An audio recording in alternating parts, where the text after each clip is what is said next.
Hello everyone, for today's video, samahan nyo kaming mamasyal dito sa building. So ito pala yung aming view for today.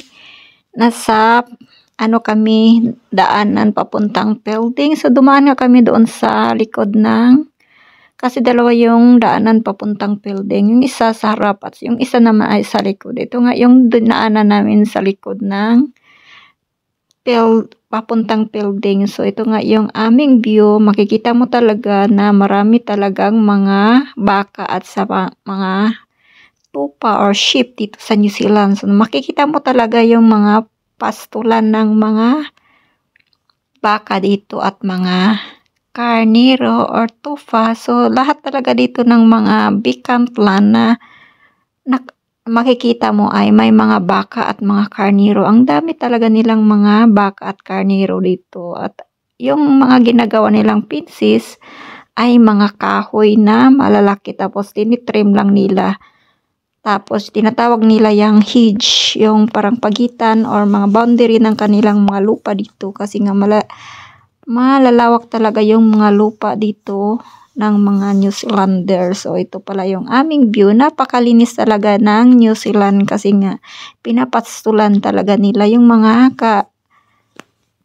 kabundukan dito ng mga tupa at mga baka. So ito talaga yung main income nila dito sa New Zealand, mga baka at yung mga sheep. Sheep farming talaga at cow farming yung number 1 dito sa New Zealand. So yan nga guys, makikita mo talaga yung mga sheep dito na nakapastol at talaga yung makikita mo dito ay may mga pins talaga yung kanilang lupa, pero nasa 3 to 4 feet lang yung mga pins kasi nga yung mga tupa at mga baka hindi naman sila tatalon dyan.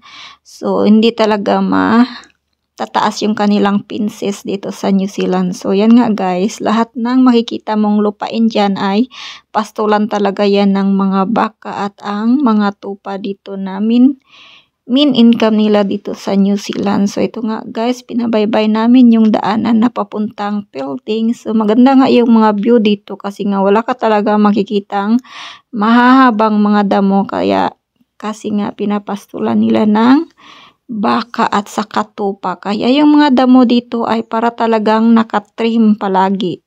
At yung mga kanilang mga punong kahoy ay napakaganda naman talaga kasi nga ang ganda talaga ng mga color, lalo na pagdating sa autumn season. Yung mga punong kahoy nila dito ay napaka-colorful, para talagang rainbow kasi nga mag-change sila to purple or maroon, orange, yellow yung kanilang mga color dito ng mga kahoy. So dumating na nga kami sa building guys kasi nga mag-enrollment ako sa aking form. Ipapasbay lang namin sa hospital kasi nga pag na-enroll ka dito sa New Zealand sa kanilang mga doktor ay libre ka na magpa-check up at saka libre na yung mga medicine mo dito sa New Zealand. So kailangan pala dito guys, pag magpa-enroll ka sa kanilang hospital ay kailangan talaga may work visa ka na 2 years and above. At saka yung kailangan dito ay passport, xerox copy at saka yung 2 years visa mo lang. At saka yung form, magpipill up ka ng ibigay nilang form, fill upan mo yun, tapos yun na yung requirements para ma-enroll ka sa kanilang hospital dito. So maganda talaga yung kanilang mga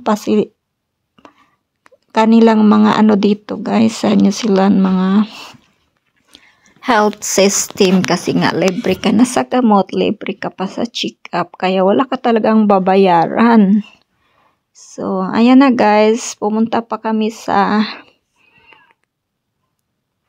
pharmacy para kunin yung kanyang gamot at libre lang pala yung mga gamot dito guys. So ilalagay lang nila yung gamot doon sa pharmacy tapos pipick upin lang namin, tapos wala ka nang babayaran kasi nga libre talaga yung mga gamutan dito sa New Zealand. So ang gandang tumira dito sa New Zealand kasi nga libre yung gamutan mo dito. Pag na-hospital ka, zero talaga yung babayaran mo kasi kahit $1 wala ka talagang babayaran pag New Zealand citizen ka na dito sa New Zealand.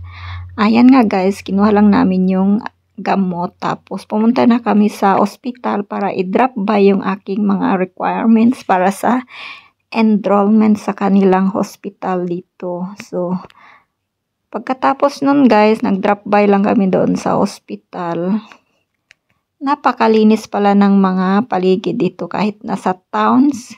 Wala ka talagang makikitang mga basura. Tapos yung kanilang town dito na tinatawag na building ay talagang may nakatanim na mga bulaklak at saka malinis talaga guys. May tagalinis talaga dito at may taga-alaga ng kanilang mga paligid. May tinatanim talaga every season dito ay iba't ibang bulaklak na makikita mo dito sa paligid ng building. Kasi nga tinataniman talaga nila.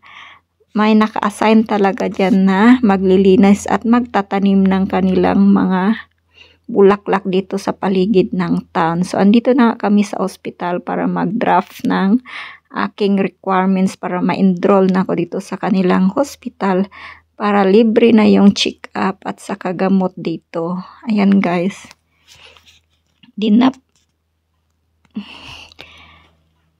Ito pala yung kanilang hospital dito sa building. So, napakalinis talaga at ang ganda talaga tingnan. Tapos sa paligid, may mga tanim na prutas na kagaya na lang ng apple at saka blueberry. So, ayan na nga guys. Pumasok na kami sa aming sasakyan kasi nga binigay lang namin yung aming requirements at kumain na rin kami dito sa Indian Foods. Napakasarap pala ng pagkain dito sa plain Indian Foods dito sa building. So, ayan nga yung na-order kong foods, butter chicken at sa kanya naman ay lamb.